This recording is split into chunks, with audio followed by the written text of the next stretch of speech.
নমস্কার, আমি বর্ণব শাস্ত্রী। আমার নতুন একটু ভিডিওতে আপনাদের সবাইকে স্বাগত। কিছুদিন যাবৎ একটি পোস্ট ফেসবুকে বারবার চোখের সামনে চলে আসছে।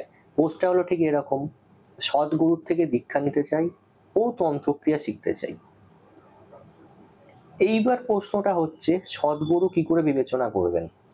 যিনি অসৎ হবেন তিনি কি আপনাকে বলবেন যে আমি অসৎ গুরু, আমার কাছে এসো না?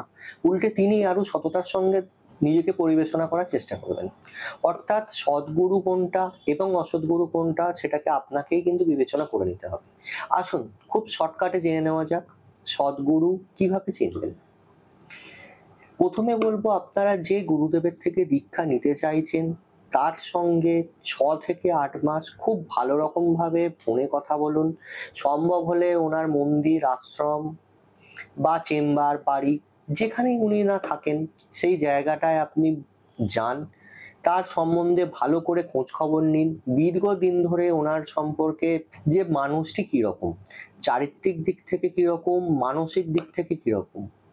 এমনও অনেক গুরু আমি দেখেছি দীক্ষা গ্রহণ করানোর পর নানা রকম ভাবে অর্থ দাবি করছে এবং না দিতে পারলে শিষ্যদের বলা হচ্ছে, তোরা যদি আমাকে এই জিনিসটা না দিস, যে কোনো একটা দ্রব্যের কথা, আমি এখানে কোনো দ্রব্যের দাম উল্লেখ করছি না, তোরা যদি আমাকে এই সামগ্রীটি না দিস সেক্ষেত্রে গুরু রুষ্ট হবে এবং তোদের আধ্যাত্মিক উন্নতি হবে না। নানা রকম ভাবে কিন্তু তারা নিজেদের কার্যসিদ্ধি করছে এবং অর্থ বা সম্পত্তির দিক থেকে বড়লোক হচ্ছে। সেই জায়গা থেকে ভালো করে দেখে নেবেন যে গুরুদেবের কোনো লোভ আছে কিনা। লোভহীন মানুষ পৃথিবীতে থাকে না। কিছু না কিছু লোভ সব মানুষেরই থাকে, আমার মধ্যেও রয়েছে, আপনাদের মধ্যেও থাকবে। কিন্তু লোভের যেন একটি পরিমাপ থাকে। এমন যেন লোভ না হয় যে শিষ্যের সেই সামর্থ্য নেই কিন্তু গুরুদেবের ডিম্যান্ড অনুযায়ী সেটা ফুলফিল করতে গিয়ে শিষ্যর পক্ষে আর সম্ভব হচ্ছে না। তো কাজেই এই জিনিসটি একটু মাথায় রাখবেন। দ্বিতীয় পয়েন্ট, শিষ্যদের সঙ্গে গুরুদেবের ব্যবহার কিরকম করছে। আপনার বিপদে বা আপনার দুঃসময়ে কি আপনি গুরুদেবকে ফোন করলে পাচ্ছেন, বা আপনার বিপদে আপনি গুরুদেবের কাছে গেলে কি সেই বিপদ থেকে আপনি রক্ষা পাচ্ছেন? এটা কিন্তু অবশ্যই মাথায় রাখবেন। আমরা গুরু কেন বানাই? আমাদের বিভিন্ন রকম আপদ বিপদ থেকে রক্ষা পাওয়ার জন্য এবং আধ্যাত্মিক উন্নতির জন্য। এক্ষেত্রে কিন্তু এই জিনিসটি অত্যন্ত ভালো করে মাথায় রাখবেন যে গুরুদেবের কাছে গেলে আমাদের কোনো সমস্যার সময় গুরুদেব কি আমাদেরকে সেখান থেকে বার করছেন, না গুরুদেবেরকে আমরা ধরাছোঁয়ার বাইরে, শুধুমাত্র নামেই গুরুদেব, তাকে আমরা মনের কথা বলতে পারি না, আমাদের সমস্যার কথা বলতে পারি না এবং কোনো রকম ভাবে সাহায্যও আমরা পাই না। এই জিনিসটি কিন্তু দেখে নেবেন। পরের জিনিস বলবো, চারিত্রিক গুণ। এখন ভণ্ড সাধুতে ছেয়ে গেছে।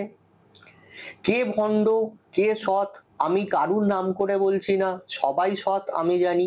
মহিলা শিষ্যাদের সঙ্গে তার কি সম্পর্ক সেটা কিন্তু অবশ্যই ভালো করে দেখে নেবেন। এই বিষয়ে আমি আর বেশি কথা বলবো না, সেটা আপনার দায়িত্ব, আপনি কি করে সেটাকে বিবেচনা করবেন। এবং আরেকটি কথা আপনাদেরকে বলে রাখি, অনেকেই বলছেন যে সদ্গুরুর থেকে শক্তিমন্ত্রের দীক্ষা নিতে চাই। গুরুদেবের বিচারে কিন্তু ইষ্ট দেবী বা ইষ্ট দেবতা বিচার হয় না। প্রকৃত যে গুরু হবে সে কিন্তু তন্ত্রের বিশেষ ক্রিয়ার মাধ্যমে আপনার জন্ম সময়, জন্ম তারিখ, জন্ম রাশি, জন্ম লগ্ন, জন্ম তিথি বিচার করে বিবেচনা করবে আপনার কোন ইষ্ট দেবতা বা ইষ্ট দেবী আপনার পক্ষে সুফল প্রদান করবে। এমনও দেখা গেছে যে আপনি হয়তো তারামার দীক্ষা নিতে চাইছেন, তন্ত্রের সেই বিশেষ ক্রিয়ার মাধ্যমে যদি সেই গুরুজি সেই বিদ্যেটি জানেন তাহলে অবশ্যই তিনি সেই বিদ্যের মাধ্যমে বা তন্ত্র ক্রিয়ার মাধ্যমে বিবেচনা করে যদি দেখা যায় যে আপনার তারামার দীক্ষা নিলে আপনার পক্ষে মারক হবে, সেক্ষেত্রে কিন্তু আপনার ইষ্টদেবী পরিবর্তন হতে পারে।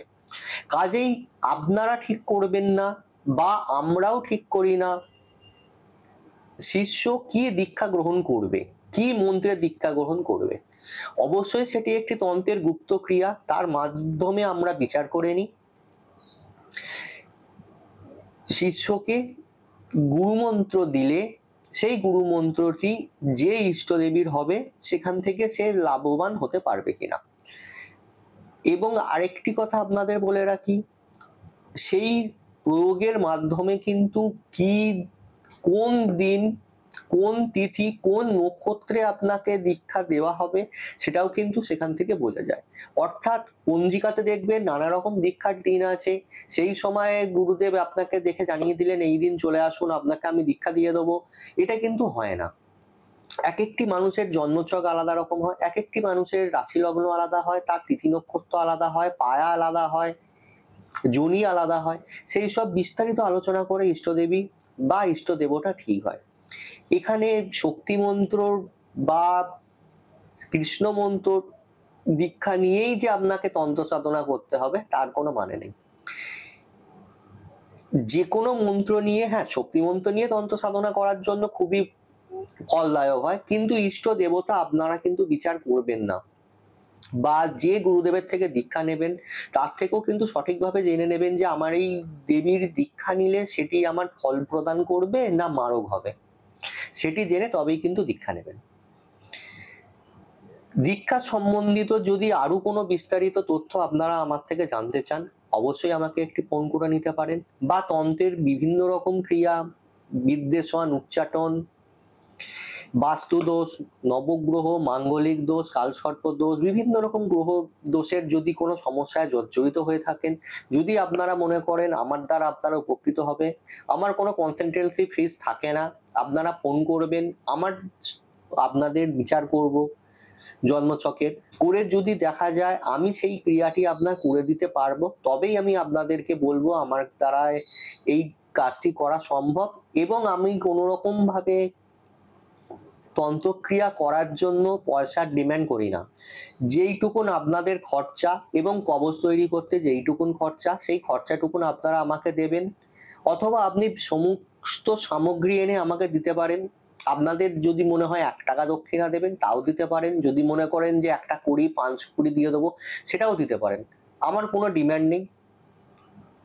যদি মনে করেন আমাকে কন্ট্যাক্ট করে নিতে পারেন।